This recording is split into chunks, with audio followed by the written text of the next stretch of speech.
Éternel Dieu Tout-Puissant, bon Père Céleste, Dieu de toute bonté, Dieu de miséricorde, Dieu d'amour. En ce dimanche solennel des Rameaux, nous nous sommes approchés de toi, Père d'amour.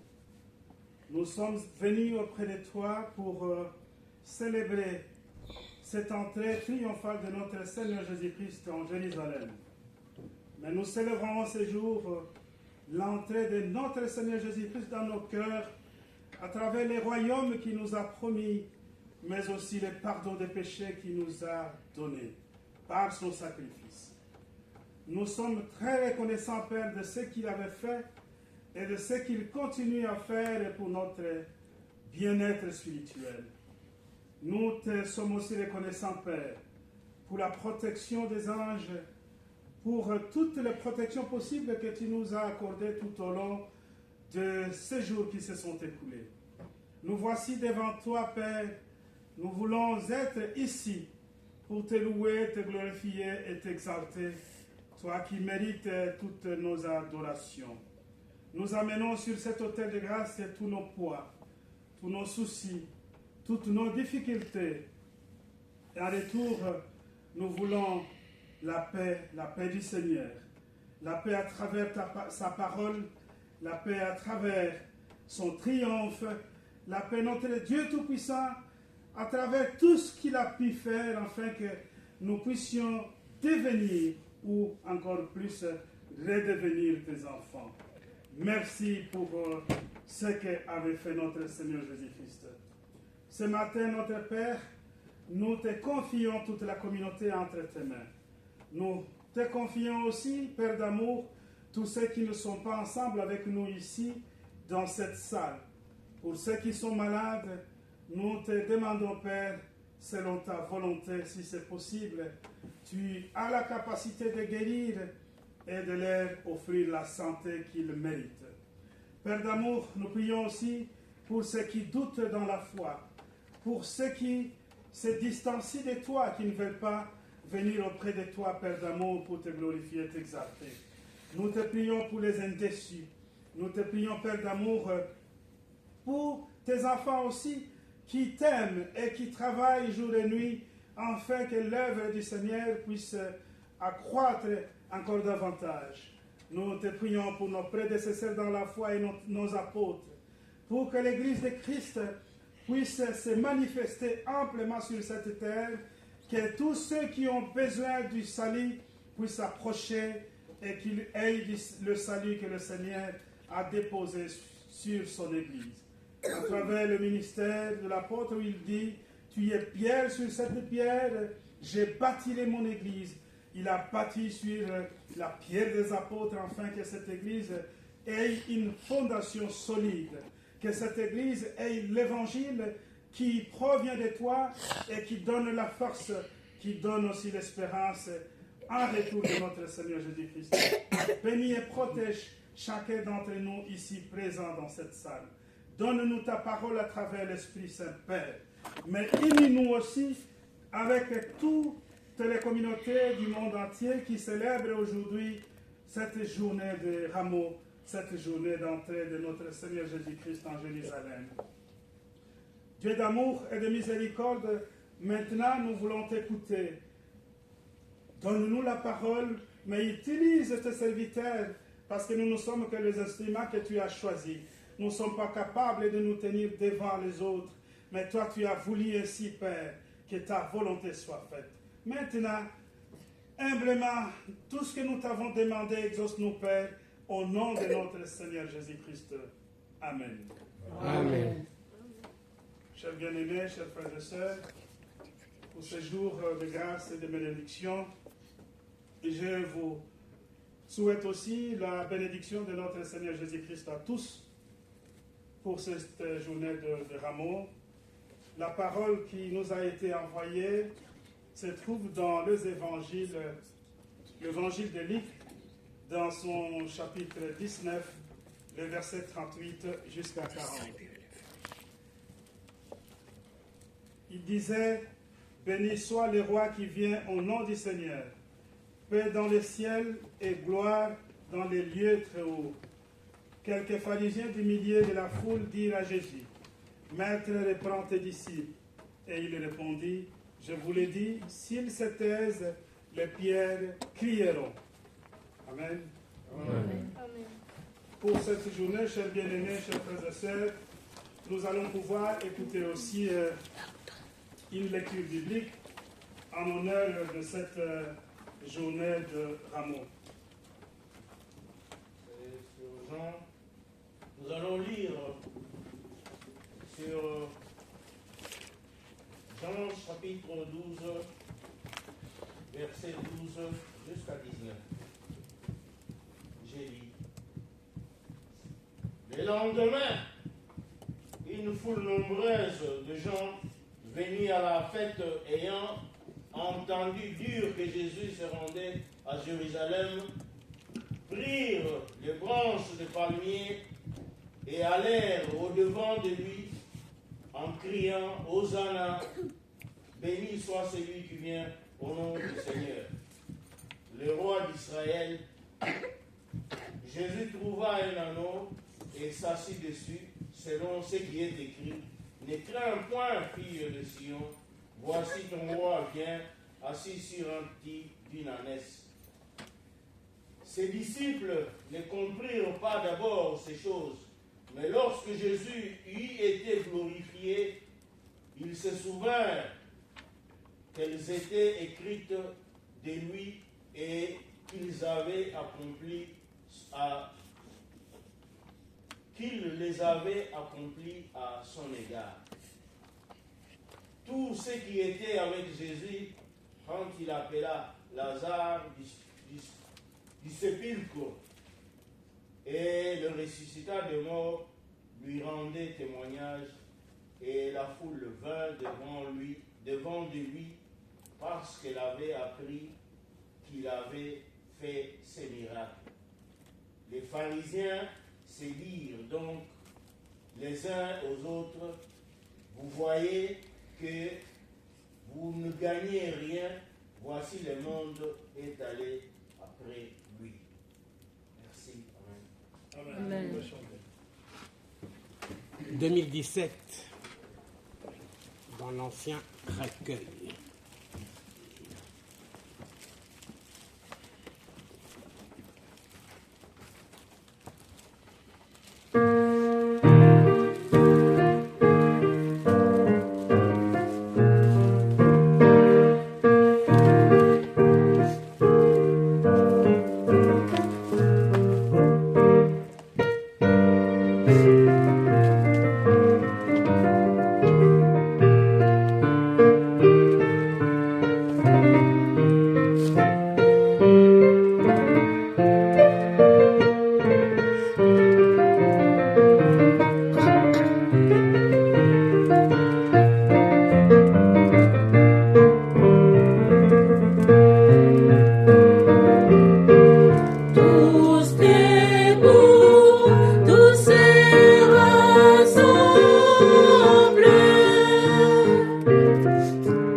Assemblée, chers frères et sœurs, en cette période que tout le monde se met debout pour pouvoir suivre le Seigneur Jésus-Christ,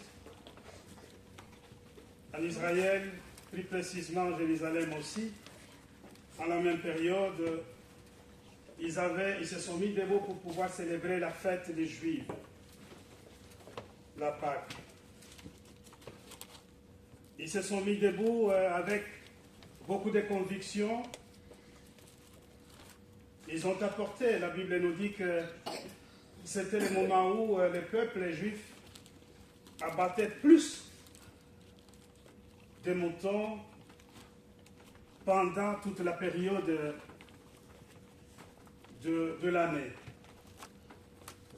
Pourquoi est-ce qu'ils fêtaient en cette période-là?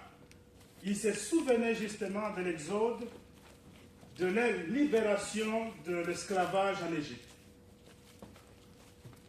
Pour se souvenir de cela, du bienfait de Dieu, de ce qu'il avait fait, de les enlever dans l'esclavage, le peuple juif se réunissait pour pouvoir célébrer leur Dieu Tout-Puissant. Mais cette fête avait double standard aussi. Il y avait d'une part la célébration de l'exode de ce peuple, mais aussi il y avait de l'autre part la célébration de la moisson, de leur moisson plutôt.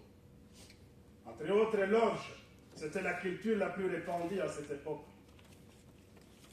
Ils se mettaient ensemble pour pouvoir festoyer, mais ils n'étaient pas seuls. En Jérusalem, il y avait aussi d'autres nations qui allaient pour pouvoir célébrer ensemble cette fête.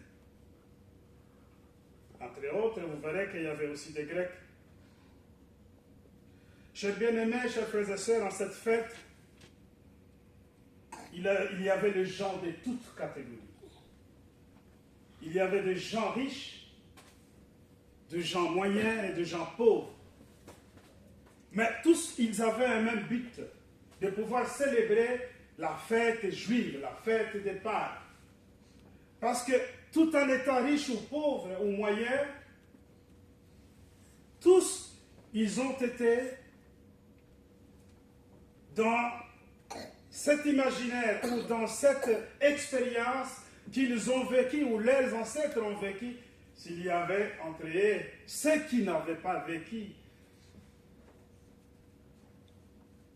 l'exode dans le désert jusqu'à la terre promise. Chers bien-aimés, chers frères et sœurs, vous verrez que dans les lectures que notre prêtre a lues, il nous a mis la lanterne justement sur la parole d'aujourd'hui, sur la fête d'aujourd'hui, sur la descente du Seigneur à Jérusalem, pour pouvoir amener la paix du Seigneur, amener au plus près des hommes le royaume de Dieu. Ce royaume qui a été déjà prophétisé plusieurs années avant. Ce royaume au départ, comme vous le savez, qui était entre les mains de David, qu'il avait exercé d'une façon magistrale. Vous connaissez bien comment est-ce que David avait eu le royaume d'Israël. Il a combattu les Philistins, il a même déroté Goliath. Il a été le roi exemplaire pour les Juifs. Mais que ça n'avait pas duré. Ils avaient été envahis par les Romains et le peuple d'Israël était ce peuple qui se recherchait encore. Ils avaient besoin de rétablir le royaume d'Israël. Ils avaient besoin d'un homme fort comme David. Mais cet homme devrait venir d'où? Il faut toujours chercher à Dieu, il faut prier à Dieu, il faut aller chercher comment est-ce que Dieu peut nous envoyer un homme fort, celui qui viendrait nous délivrer de la main des Romains, deux envahisseurs. Chers bien-aimés, chers frères et sœurs, la Bible nous dit, le lendemain, une foule nombreuse de gens venus à la fête des Juifs, à la fête de Pâques. pour célébrer, pour festoyer. Ayant entendu dire que Jésus s'est rendu à Jérusalem, prirent de branches de palmiers et allèrent au-devant de lui. Ils ont entendu. Cette foule qui était là, qui était venue pour la fête déjà au départ, mais il y a une information qui circule. Que le Seigneur Jésus, il va être avec nous dans la fête. Mais vous savez, ces gens-là, ils ne sont pas tout simplement curieux de voir le Seigneur, mais ce sont des gens qui ont déjà vécu, si vous le voyez bien, ils ont vécu 3 ans ensemble avec le Seigneur, ils ont assisté à des miracles, ils ont assisté à des prodiges que le Seigneur avait fait auparavant. Entre autres, la résurrection de Lazare. Chers bien-aimés, chers frères et sœurs, tous ces gens-là, ils ont entendu que c'est lui qui a ressuscité, qui vient de ressusciter Lazare, lui aussi vient dans la fête des Juifs. Ils se sont mis à courir. Ils ont cherché à converger tout au long du parcours du Seigneur. Mais qu'est-ce qu'ils transportent? Dans leurs mains, la Bible nous dit, ils amènent de branches de palmiers. Comme quelqu'un qui veut dire, je vais recevoir un invité de marque, un roi, et le roi, je le reçois justement en lui déroulant un tapis. Et le roi qui vient, le Seigneur qui vient devant eux, il n'est pas encore proclamé roi, ne vous en faites pas.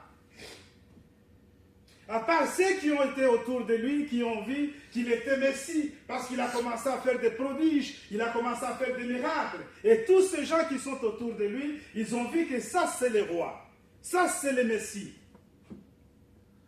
Et ceux qui étaient dans la fête, ils entendirent dire que le Seigneur lui aussi fera partie de cette fête. Ils ont commencé à chercher, à trouver un lieu visible pour voir le Seigneur. Vous le savez, ici nous avons, je crois en 2016, si je crois 2014 ou 2016, il y avait ici sur Verviers la course à vélo, le Tour de France, qui avait commencé ici sur l'hôtel Verviers, je crois que c'était en 2014. Et je vis le monde en Verviers à bousculer, tout le monde allait regarder, mais comment est-ce que ça se fait? Parce qu'on regarde sur la télé, on ne sait pas comment ça se passe. Moi aussi, je suis allé regarder comment ça se passe.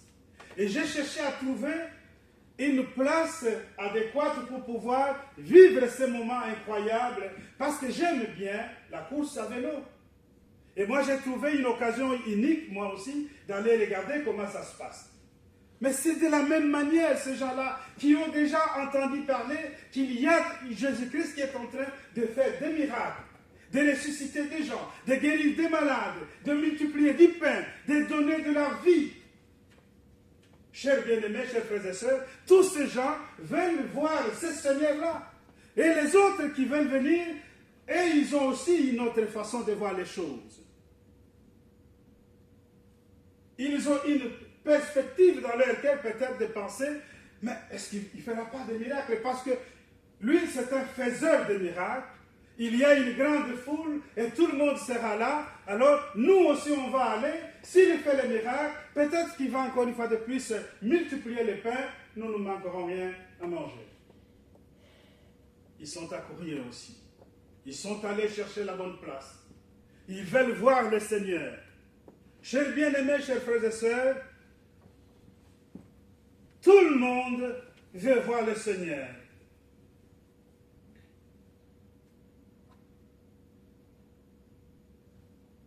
Ils allèrent devant lui en criant Hosanna, béni soit celui qui vient au nom du Seigneur. Mais ce sont des paroles qui se concrétisent. Ce sont des prophéties qui viennent déjà, des prophètes qui avaient dit ces choses-là, qu'ils vont les recevoir comme les rois. et de la lignée de David.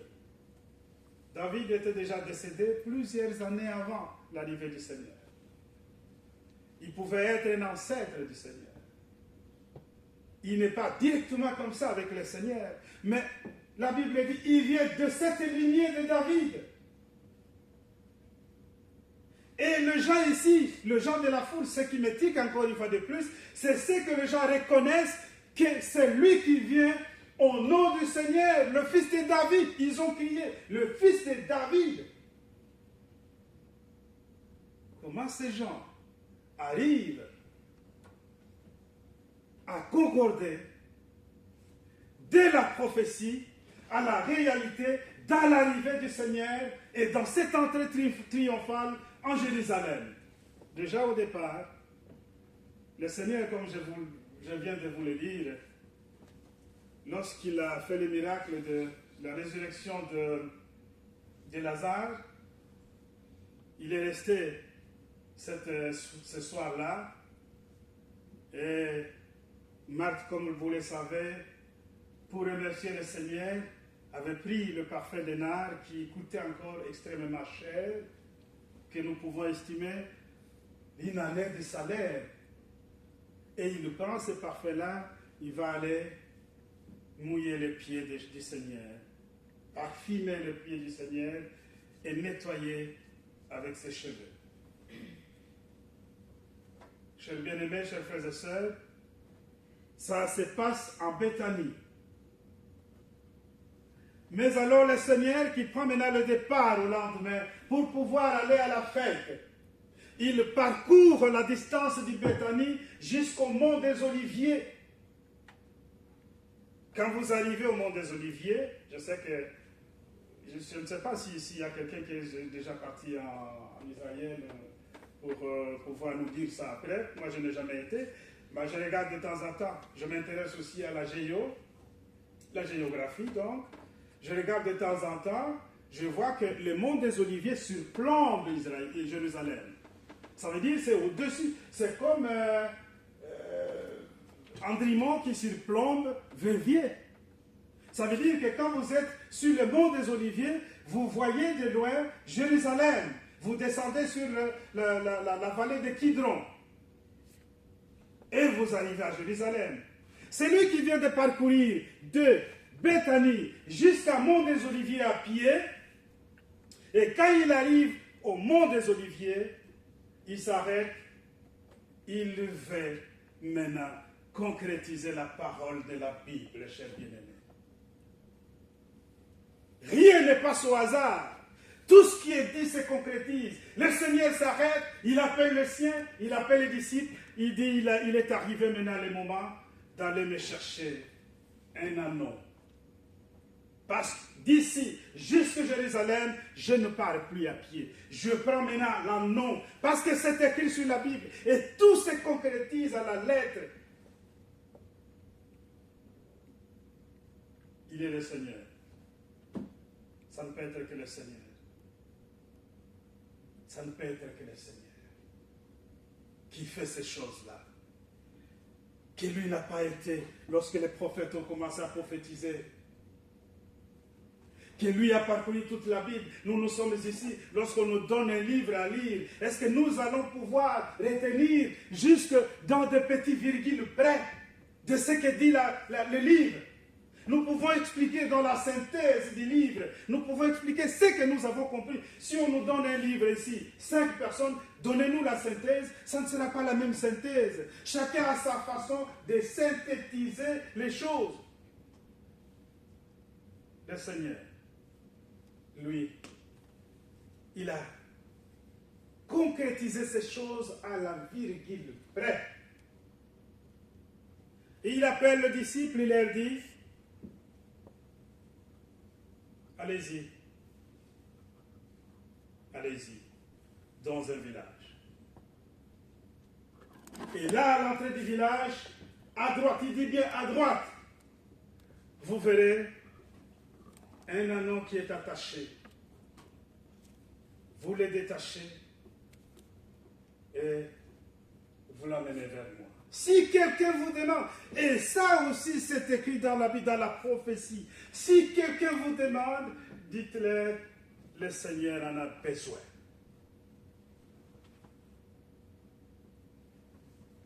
Ils sont partis. Ils sont partis. Chers bien-aimés, chers frères et sœurs,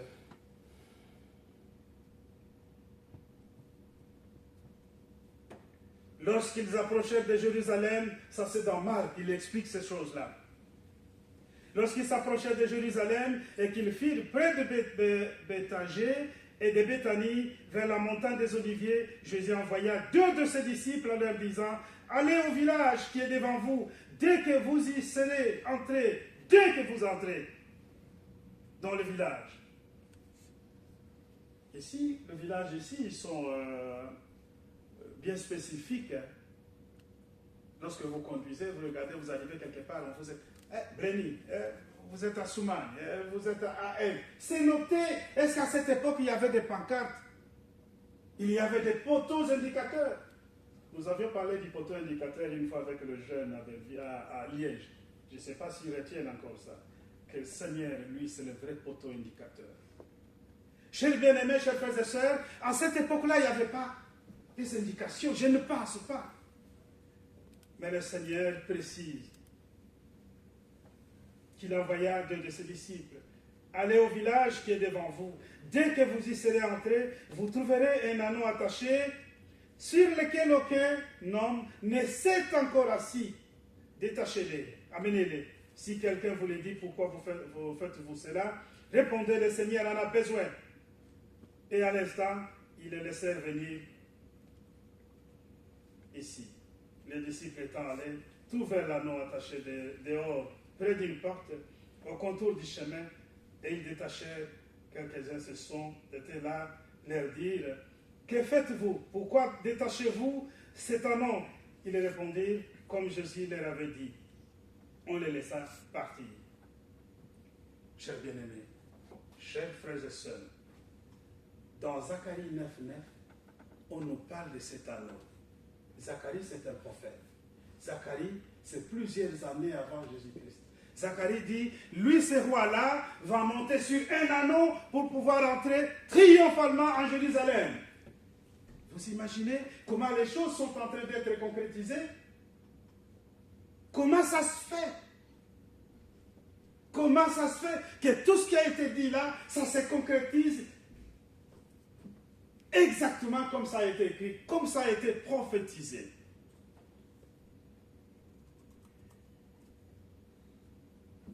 Pourquoi sur un anneau? À qui appartenait cet anneau? Et pourquoi le Seigneur doit nécessairement prendre un anneau sur lequel personne ne s'est jamais assis? Ce sont des détails importants. Mais un anneau auquel personne n'est jamais assis, est-ce qu'il est habilité à transporter quelqu'un? Parce que même un animal, vous le savez bien, pour un cheval, avant qu'il commence à transporter les gens, on doit quand même l'habituer. On doit l'habituer. Je ne sais pas quel est le terme que les Français utilisent pour que... je ne sais pas. Comment? Dresser, je crois, voilà. Mais il y a vraiment un terme technique. Je crois qu'il y a un terme. Mais on doit quand même initier cet animal à pouvoir transporter quelqu'un. Et là, il ne s'agit pas d'un cheval. Il s'agit d'un anneau. Le petit dynanès. C'est un anneau, le petit dynanès, qui est en train de se conformer à toutes, si nous pouvons le dire comme ça, à toutes les caprices du Seigneur. Que nous voulons louer ici parce qu'il est le Seigneur, le roi des rois. Chers bien-aimés, chers frères et sœurs, cet anneau qui vient vers le Seigneur, il était à qui? Nous n'avons pas de réponse. Est-ce qu'il appartenait aux gens qui ont posé la question aux disciples, pourquoi détachez-vous cet animal? Personne ne laissait la Bible n'est ni claire à ce sujet. Mais pourquoi tout simplement sur un anneau? Nous avons la réponse. Parce que le Seigneur, lui, n'est pas un roi qui vient se glorifier. C'est un roi saint, humble plutôt. C'est un roi humble qui veut monter sur un anneau. Il ne veut pas monter sur un cheval pour se comparer avec les rois de ce monde, mais il vient sur un anneau.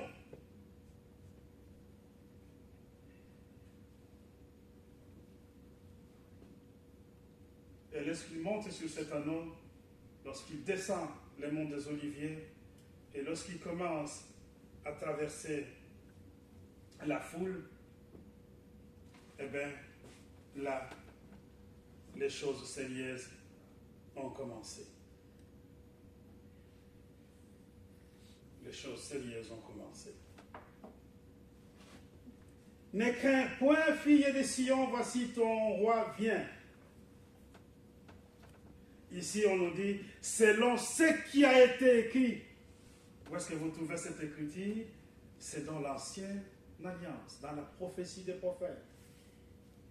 Que le roi, votre roi, qui vient, qui est la fille de Sion, il vient sur un anneau.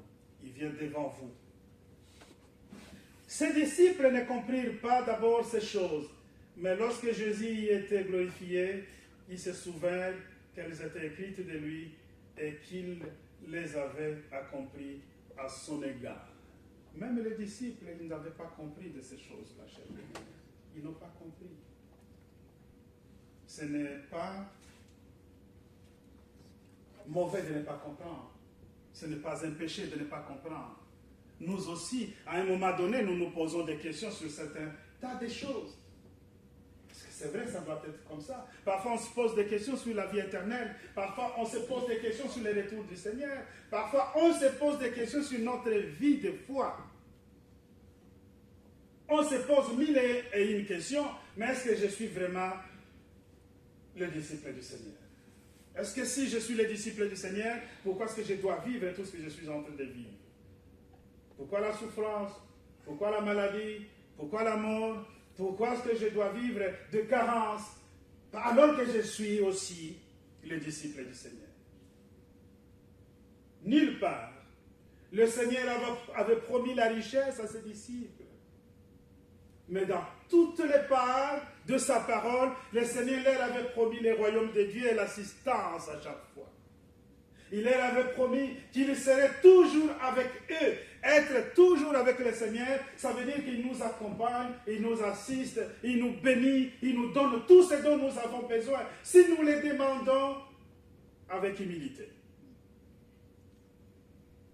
et avec conviction. Mais ne venez pas demander quelque chose au Seigneur. Écoutez, Seigneur, si tu veux, tu me donnes, si tu ne veux pas, tu laisses. Même moi, je suis un parent. Un enfant qui vient me demander quelque chose, qui me dit, bon, si tu veux, tu donnes, mais sinon, tu peux laisser. Hein. Mais je laisse. Je prends l'option la plus facile. Je laisse. Mais lorsque mon enfant vient devant moi et me dit, papa, s'il te plaît, j'en ai vraiment besoin. S'il te plaît. On arrive parfois à dépenser des sommes colossales parce que la façon dont l'enfant a demandé nous a beaucoup captivés. Mais nous, lorsque nous venons auprès du Seigneur, comment est-ce que nous faisons notre prière? Comment est-ce que nous lui disons, lui qui a souffert pour nous? Avec beaucoup de zèle. Oh Seigneur, tu sais bien, moi je suis ton enfant, je suis le disciple, d'ailleurs je suis... Mais nous nous comparons maintenant aux pharisiens qui étaient avec les républicains en train de prier, et lorsque le pharisien donnait sa prière, vous sentez qu'il est en train de se glorifier. Il dit, lui il était bon, il n'était pas comme le publicain qui était à côté, lui qui était pécheur, et je fais bien, tu sais, je donne les offrandes, je t'aime bien, je vais à l'église, je fais ceci, je fais cela. Cette comparaison entre vous les enfants de Dieu et entre les publicains et les pharisiens Vous devez vous en souvenir tout le temps. Soyez humble. Dotez-vous de l'humilité, chers bien-aimés, chers frères et sœurs. Le Seigneur, lui, s'est doté de cette humilité lorsque vous regardez, lui qui avait tous les chevaux du monde entre ses mains. Il avait toutes les limousines du monde, si nous pouvons dire ça comme ça. Toutes les carrosses à cette époque, je ne sais pas s'il y avait ou pas, je n'ai pas encore regardé ça. Et il pouvait se mettre dans une carrosse extraordinaire, construite en diamant ou en or. Mais le Seigneur est allé chercher un anneau. Il s'est assis dessus. Cet anneau qui n'a jamais été brisé. Voilà, c'est ça le terme que je cherchais. Il n'a jamais été brisé. Pour pouvoir transporter quelqu'un. C'est la toute première fois que cet anneau avait transporté, et il avait transporté le roi des rois, le Seigneur des seigneurs, Jésus-Christ. Chers bien-aimés, chers frères et sœurs, le Seigneur qui rentre triomphalement en Jérusalem, le Seigneur qui les trouve maintenant, que la foule était là, en train de l'attendre, mais la foule s'est divisée en 4 groupes. Il y avait des conflits. Chers bien-aimés, il y avait des conflits. Nous pouvons regarder. Qu'est-ce que les conflits faisaient? Mais les conflits exactement, ce sont les disciples. Les disciples qui étaient avec le Seigneur, les disciples qui avaient entendu la parole du Seigneur, les disciples qui ont accompagné le Seigneur dans tous les miracles possibles qu'il avait effectués. Les disciples se sont mis aussi à douter.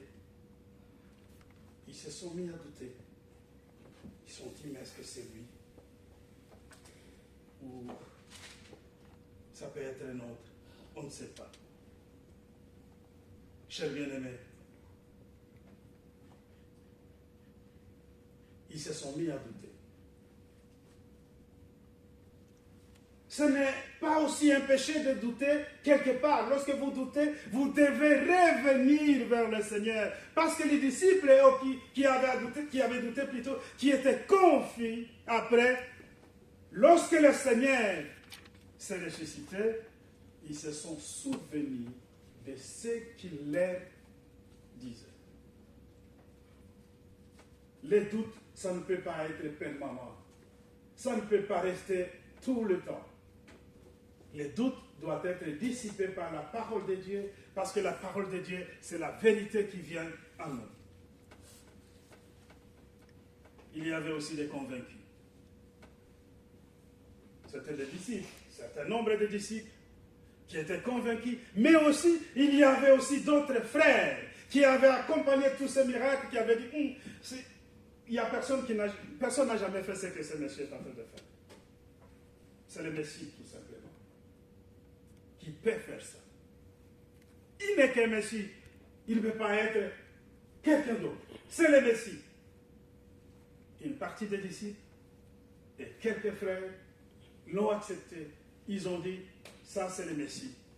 On ne peut pas aller chercher ailleurs. Mais c'est comme je vous l'avais dit, il y avait aussi des curieux. Les curieux, ce sont ceux qui ont entendu d'abord des miracles du Seigneur, parce que ça faisait 3 ans qu'il faisait des miracles ensemble avec eux, mais lorsqu'ils ont entendu qu'ils venaient, les curieux, ça y est, on va aller, venez ici, on va regarder comment ça va se passer, le faiseur de miracles est en train de venir. C'était que des curieux. C'était que des curieux. Mais dans cette foule, malheureusement, il y avait aussi des incrédules. Il y avait des incrédules. Qui sont les incrédules? Ce sont les pharisiens qui ont dit que gagnez-vous de cet homme? Regardez, toute la foule est en train de le suivre. Tout le monde est en train de le suivre. Ça veut dire que les pharisiens sont tournés vers des souverains sacrificateurs, de lévites qui étaient des prêtres, et de tous ceux qui étaient comme des riches, pour leur dire, tout ce que vous avez dit, nous trouvons que... Parce qu'il a fallu arrêter déjà ces messieurs. Il a fallu les condamner depuis longtemps. Vous lui avez laissé le temps. Regardez que le monde est en train d'aller vers lui. Les incrédules, le contradicteur. Chers bien-aimés, chers frères et sœurs, ces gens qui ont vu en Jésus-Christ qu'il était puissant, qu'il était le roi qui était venu, qu'il était là pour pouvoir sauver Jérusalem spirituel, pas Jérusalem politique. Ce n'est pas Jérusalem terrestre que le Seigneur est venu apporter. Il a apporté la paix pour la Jérusalem céleste. Il a amené les royaumes de Dieu au plus près des âmes, de ceux qui en avaient besoin, sont en train de tricoter quelque chose qui va se passer 5 jours après. Partant de ce jour-là de l'entrée de Jésus en Jérusalem, il commence maintenant à créer quelque chose pour pouvoir l'arrêter, pour pouvoir le tuer. Et ça n'avait fait que 5 jours. Après, ils avaient arrêté le Seigneur. Ils l'avaient crucifié. Mais maintenant, nous, chers bien-aimés, chers frères et sœurs, qui est le Seigneur Jésus-Christ pour nous? Est-ce qu'il est notre Messie? Est-ce qu'il est notre Sauveur? Est-ce qu'il est celui qui a amené les royaumes de paix auprès de nous? Est-ce que c'est lui qui a amené la vie éternelle que nous nous préparons jour après jour pour que nous puissions hériter cette vie-là? Ou nous croyons, comme avaient cru aussi les autres à cette époque-là, que ça ne peut être que quelqu'un d'autre, parce que nous on attendait celui qui viendrait en puissance pour pouvoir renverser le pouvoir terrestre des Romains sur cette terre, parce qu'il nous avait quand même pris notre royaume. Ou est-ce que vous attendez un autre Seigneur? Vous attendez un autre Messie? Ou est-ce que vous vous posez des questions encore? Peut-être que le Messie peut être un noir qui viendrait quelque part. Parce que moi je suis un noir africain, pourquoi est-ce que je dois suivre le Messie qui est venu des Juifs? Chers bien-aimés, chers frères et sœurs, le Seigneur qui a fait ce monde, qui a créé ces gens que nous sommes, il ne sépare pas les races, il ne regarde pas la couleur de peau, il ne regarde pas la provenance, il ne regarde pas nos origines. Il a besoin de sauver tous ceux qui viennent auprès du Seigneur, parce que c'est lui et c'est lui qui est mort pour nous. Vous avez ici entendu que les disciples, même s'ils étaient un peu en doute, confus, mais lorsqu'ils ont vu que le Seigneur qui a été crucifié est ressuscité, ils se sont souvenus de toutes ces choses-là. Dans Jean 20, 31, vous verrez pourquoi est-ce que tout cela s'est réalisé. Ça s'est réalisé justement pour que les choses qui ont été écrites soient complètement comprises par ceux qui ont lu toutes ces choses-là.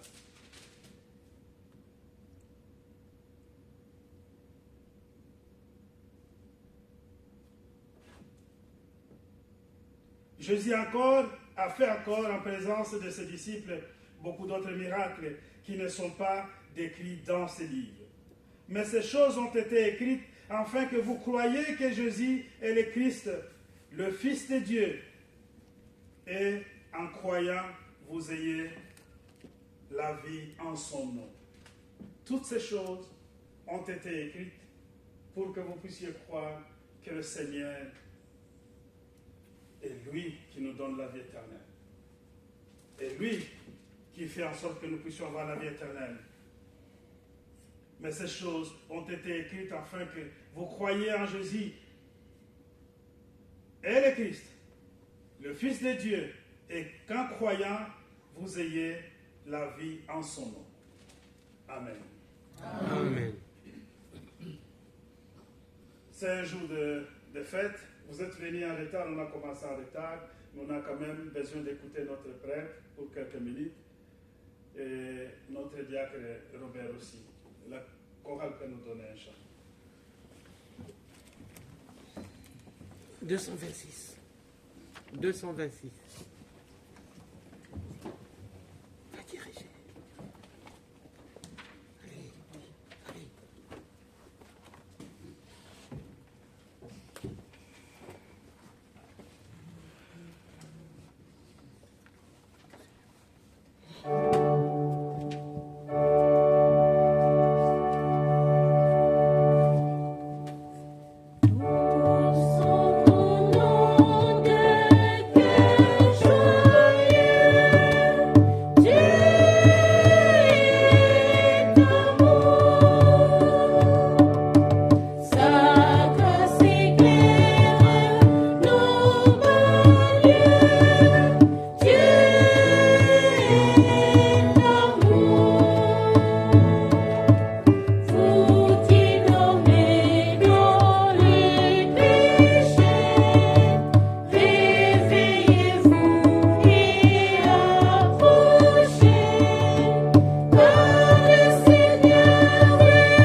Merci, mon cher prêtre, pour cette belle prédication.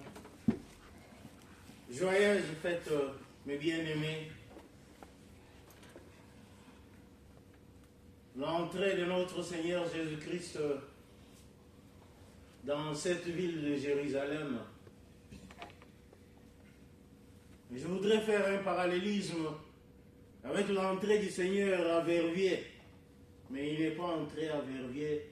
Je vois dans la Bible, on nous dit, dans les livres d'Apocalypse, chapitre 3, verset 20, il vient frapper à la porte de notre cœur ce matin. Et quand il vient, c'est lui qui entend et qui ouvre, il entre avec cet amour que nos choristes viennent de chanter. Dieu est amour. Il entre avec l'amour. Pour la génération actuelle qui sont sur le smartphone et l'Internet, on parle tout le temps de mise à jour.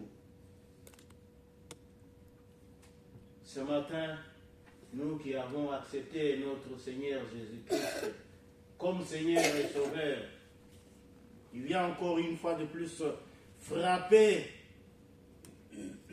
à ce cœur ici. Est-ce qu'il a encore de la place? Parce que vous savez, nous avons tant de choses dans notre vie. Nous ne faisons que cumuler. Nous avons des meubles, des richesses que nous emmagasinons. Nous avons aussi un torchon dans la maison. Ce matin, est-ce que parmi nous tous ici, on nous demande où se trouve le torchon qu'il y a dans notre maison? Est-ce qu'on connaît la place où l'on l'a laissé? On va commencer à se poser des questions, il faut fouiller. Où est-ce que j'ai mis mon torchon? Mais le torchon est nécessaire. Mais Jésus ce matin nous dit, il vient frapper à la porte, nous le mettons à quelle position? Où est-ce qu'il est dans notre cœur? Il est comme un torchon qu'on pourra retrouver plus tard, même si on ne le retrouve pas, on va aller chercher un autre. Jésus est jaloux, il vient frapper à notre porte tout le temps. Et il vient, il s'émet de l'amour. Nous avons assez d'amour. Nous nous aimons nous-mêmes. Ne soyons pas égoïstes, mais pensons à notre prochain, le libérateur qui est venu détacher le petit anneau qui était oublié, qui n'avait pas de valeur. Il a libéré. Il vient aussi nous libérer pour que nous puissions être des donateurs de l'amour, des semeurs de la paix, des artisans de la paix. Ceux qui savent assister les autres, ceux qui compatissent aux soucis de notre prochain. Ne soyons pas égoïstes. Jésus nous a montré l'exemple. Nous allons à l'auto-école, à un certain moment, nous devons passer à la pratique. Nous apprenons des choses, il faut les mettre en pratique, exercer. On a appris la médecine, à un certain moment, il faut savoir soigner celui qui est en face de nous. Il y a tant de soucis tout autour de nous.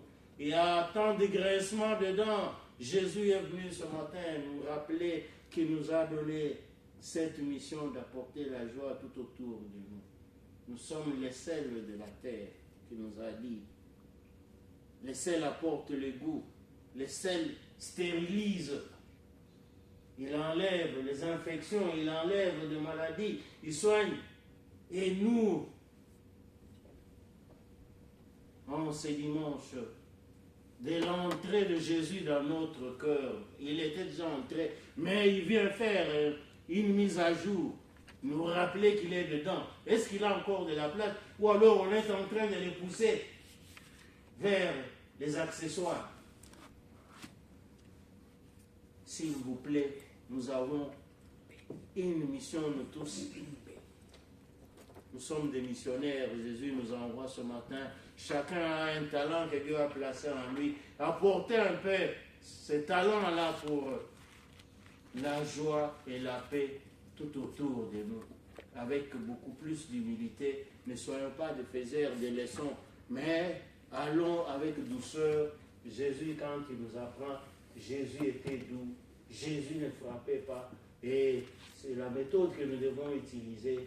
Soyons ceux qui s'humilient. Ainsi, notre Seigneur Jésus-Christ va nous élever dans cette gloire qu'il prépare pour nous. Que notre Dieu soit loué. Amen. Amen.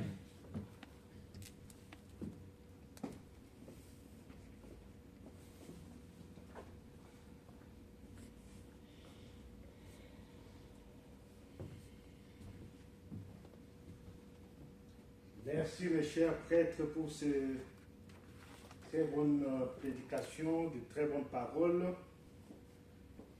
Aujourd'hui, c'est vrai, c'est un très grand jour pour nous les chrétiens.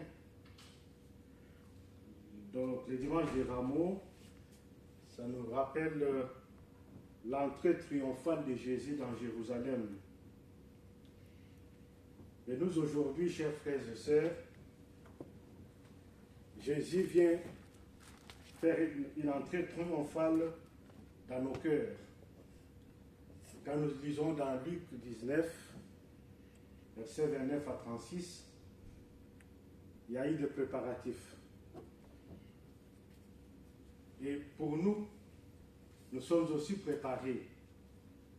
Nos préparations pour ce jour de l'entrée triomphale de Jésus dans nos cœurs, c'est surtout tous les dimanches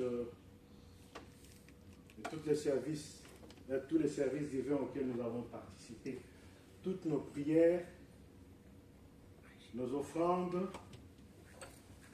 et chaque fois que nous avons cherché la communion avec Dieu, c'est des préparatifs qui font aujourd'hui que nos cœurs sont bien préparés, bien ouverts pour accueillir Jésus, parce que nous savons que Jésus était venu pas pour régner comme roi sur cette terre, mais roi dans les ciels, dans le royaume du ciel, chez son Père. Et Jésus est venu effectivement pour nous prendre avec, nous amener avec dans son royaume, Et pour cela, il nous invite à ce que nous commençons d'abord par donc l'inviter, l'installer dans nos cœurs. Et une fois qu'il sera installé dans nos cœurs, ça va baliser les chemins pour nous donner beaucoup plus de facilité de monter en fait dans cet avion qui va nous amener vers le Sion, vers le royaume d'ici.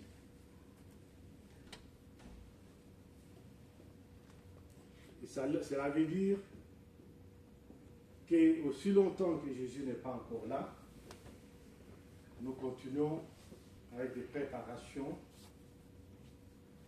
Et notre foi nous dit qu'il va revenir très bientôt. Nous sommes très convaincus de cela et nous nous préparons sérieusement au nom de Jésus, notre Seigneur, notre Sauveur. Amen. Amen. Chers bien-aimés, je voudrais ici revenir à l'Ancien Testament, justement, pour que nous puissions voir ce qui s'était passé avec Zacharie. Et lorsque nous verrons justement ce qui s'est passé avec Zacharie, nous pouvons comprendre le message d'aujourd'hui. Et nous ferons justement, comme vient de le dire le prêtre, le parallélisme de comment est-ce que ce chemin a été préparé jusqu'à cet avènement de notre Seigneur Jésus-Christ. Dans Zacharie 9.9, on dit « Sois transporté d'allégresse, fille de Sion. Pousse des cris de joie, fille de Jérusalem. Voici ton roi vient à toi. Il est juste et victorieux. » C'est Zacharie qui dit ça. C'est la prophétie, ça. Il est humble et monté sur un âne, le petit d'Inanès. C'est ce que nous avons dit, l'anneau. C'est la même chose. Un âne, un anneau. Il dit ceci, je détruirai le char d'Éphraïm et les chevaux de Jérusalem, et les arcs de guerre seront retranchés. Il annoncera la paix aux nations. Il donnera d'une mer à l'autre, depuis le fleuve jusqu'aux extrémités de la terre. Et pour toi, à cause de ton alliance scellée sur le sang. Nous avons une alliance scellée avec notre Seigneur sur le sang qu'il avait versé pour nous. Et ce sang-là nous a rendus forts. Nous allons pouvoir parler de cela parce que nous savons que son sang précieux qui devrait être protégé au ciel, qui devait rester dans son royaume, dans sa gloire, il a accepté de descendre, de se substituer aux pécheurs que nous sommes et de mourir pour nous. Et c'est ça qui a été versé pour nous, son corps qui a été brisé. Et si vous regardez ce qui a été fait ce jour-là, je crois peut-être que nous allons pouvoir parcourir cela le jour de vendredi saint. C'est pourquoi je vous invite tous que ce jour-là, vous soyez là, parce que c'est le jour de la grande souffrance de notre Seigneur. Mais que cette souffrance, il a fait justement pour nous. Chers bien-aimés, chers frères et sœurs, en voyant ces chapitres et en regardant ce que nous avons entendu dans la lecture biblique de Jean chapitre 12, verset 12 jusqu'à 19, et nous regardons dans Zacharie 9 jusqu'à 11, vous voyez ce parallélisme. C'est pourquoi je vous ai parlé de tous les détails possibles, des choses qui se sont réalisées à la virgule près par rapport à la vie de notre Seigneur Jésus-Christ et au salut qu'il nous a apporté. Chers bien-aimés, chers frères et sœurs, nous sommes heureux, nous sommes contents parce qu'il a accepté de venir. Son entrée qui était triomphale, mais lui s'est mis sur un anneau, sur le petit d'une ânesse. alors que le triomphalisme de cette terre pouvait lui amener à s'asseoir sur un cheval.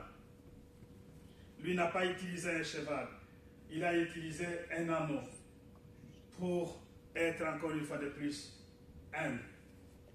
Humble, cher bien-aimé.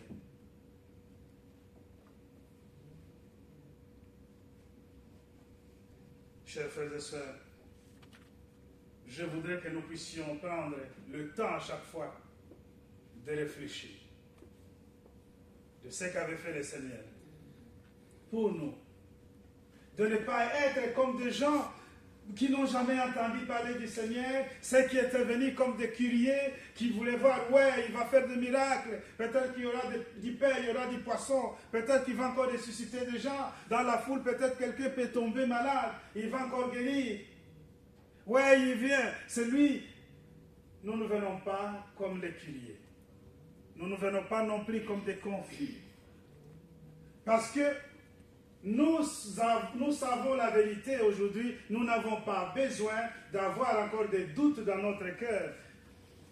Les doutes doivent être dissipés parce que le Seigneur a accompli toutes les promesses, toutes les prophéties, mais aussi le Seigneur est ressuscité, il est monté au ciel, il nous a promis la vie éternelle et personne d'autre n'avait fait cela avant. Personne n'avait fait cela avant. C'est pourquoi nous sommes des bien-aimés. Que Dieu vous bénisse, que Dieu nous bénisse. Amen. Amen. Nous chantons le 71 pour la repentance.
Notre Père qui es aux cieux, que ton nom soit sanctifié, que ton règne vienne, que ta volonté soit faite sur la terre comme au ciel. Donne-nous aujourd'hui notre pain quotidien. Pardonne-nous nos offenses, comme nous pardonnons à ceux qui nous ont offensés. Ne nous induis pas en tentation, mais délivre-nous du mal. Car c'est à toi qu'appartiennent, dans tous les siècles, le règne, la puissance et la gloire. Amen. Selon la mission que j'ai reçue de l'apôtre et mon mandat, je vous annonce la bonne nouvelle. Au nom de notre Seigneur Jésus-Christ, le Fils de Dieu vivant, vos péchés vous sont pardonnés. La paix du ressuscité soit avec vous. Amen. Amen. Éternel, mon Père céleste, Dieu tout-puissant, Dieu de toute bonté, Dieu de miséricorde. En ce moment précis, nous te sommes reconnaissants de ce que le Seigneur avait fait pour nos pères, de pouvoir s'approcher de tes enfants que nous sommes pour nous donner l'opportunité de nous approcher aussi de toi. Que le pardon des péchés que tu viens de nous pardonner, Père, aussi fait partie de ton amour qui est grandiose envers nous. Maintenant, nous sommes dignes de nous approcher sur la table qui est dressée afin que nous puissions participer ensemble avec notre Seigneur et que nous les fassions aussi en sa mémoire à chaque fois. Bénis et protège tous nos frères et sœurs et tous nos serviteurs. Unis-nous dans la prière de tous et exauce-nous au nom de Jésus. Amen. Amen. La table du Seigneur est prête.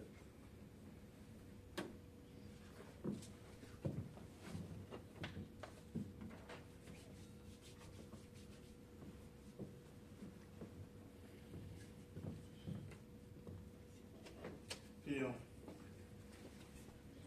Au nom de Dieu le Père, le Fils et le Saint-Esprit, je consacre le pain et le vin pour la Sainte Seine. Je dépose le sacrifice unique de Jésus-Christ valable en toute éternité. Car le Seigneur prit du pain et du vin, rendit grâce et dit: ceci est mon corps qui est donné pour vous. Ceci est mon sang, le sang de la nouvelle alliance qui est répandu pour beaucoup pour le pardon des péchés. Mangez et buvez, faites ceci en mémoire de moi. Car toutes les fois que vous mangez ce pain, que vous buvez ce vin, vous annoncez la mort du Seigneur jusqu'à ce qu'il revienne. Amen.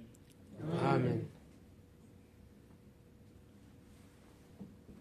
Le corps et le sang de Jésus sont donnés pour toi. Amen.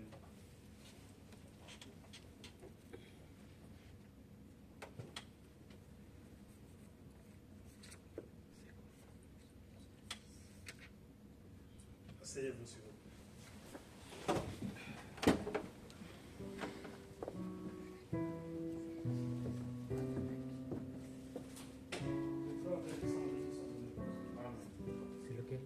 Le corps et le sang de Jésus sont donnés pour toi. Amen. Le corps et le sang de Jésus sont donnés pour toi.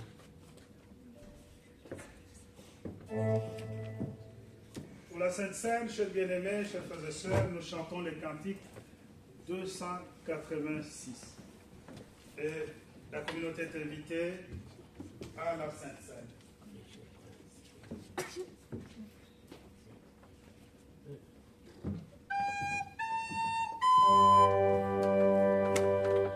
Le corps et le sang du sang de la croix. Le corps et le sang du sang de la croix.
Le corps et le sang de Jésus sont donnés pour toi.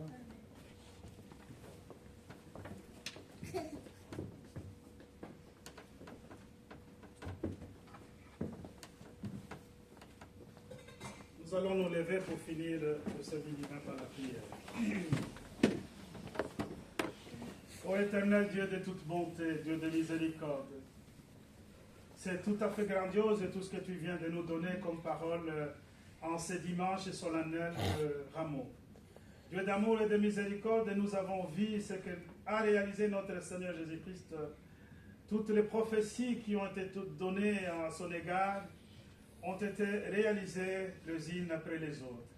Mais en ce jour particulier, Père, à sa descente sur Jérusalem, triomphalement, Père, lui qui était assis sur un anneau, le monde l'avait vu. Ce qu'il avait considéré comme Messie, le Sauveur, qui amenait la paix et qui amenait aussi le royaume de Dieu au plus près des gens. Mais il y avait aussi ceux qui l'avaient considéré comme celui qui venait les délivrer politiquement du joug de leurs envahisseurs. Mais aussi il y avait des indécis, des curieux, qui étaient auprès dans le parcours de notre Seigneur Jésus-Christ pour pouvoir se poser des questions parfois et voir qu'est-ce qui va se passer. Mais alors, la Bible nous dit qu'après les apôtres, ils ont compris que tout cela a été écrit pour que le Seigneur puisse avoir sa gloire. Nous sommes convaincus aujourd'hui, Père, nous sommes des convaincus, justement. Et nous savons que le Seigneur, il est allé au ciel pour nous préparer une place et il reviendra nous prendre afin que nous puissions aussi vivre éternellement avec lui et avec toi, notre Dieu Tout-Puissant. Nous te sommes reconnaissants pour cela, Père. Merci. Merci pour la protection que tu nous as donnée. Merci pour la parole que tu nous as accordée aussi. Merci, notre Dieu Tout-Puissant, pour ce moment solennel que nous avons vécu. Bénis chacun d'entre nous, Père. Bénis les offrandes qui ont été données en ton honneur pour le travail de ton œuvre. Nous voulons que tu nous donnes, Père d'amour et de miséricorde, tes anges sur le chemin du retour, mais aussi que tu nous protèges pour les jours à venir. Nous pensons à te servir à chaque fois, mais nous avons l'ennemi qui est toujours à nos côtés, qui veut nous dérouter. Et nous te demandons, assiste-nous à chaque fois. Protège tes enfants, Père, jusqu'au jour du Seigneur. Bénis et protège ceux qui sont malades, sois au plus près de ceux qui souffrent, mais aussi nous voulons être unanimes dans la communion ici dans notre communauté de Verviers pour que nous puissions être une église épouse le jour du Seigneur. Unis-nous dans la prière de tous, Père, exauce-nous au nom de notre Seigneur Jésus-Christ. Amen. Amen. Que la grâce de notre Seigneur Jésus-Christ, l'amour de Dieu le Père et la communion du Saint-Esprit soient avec vous tous. Amen.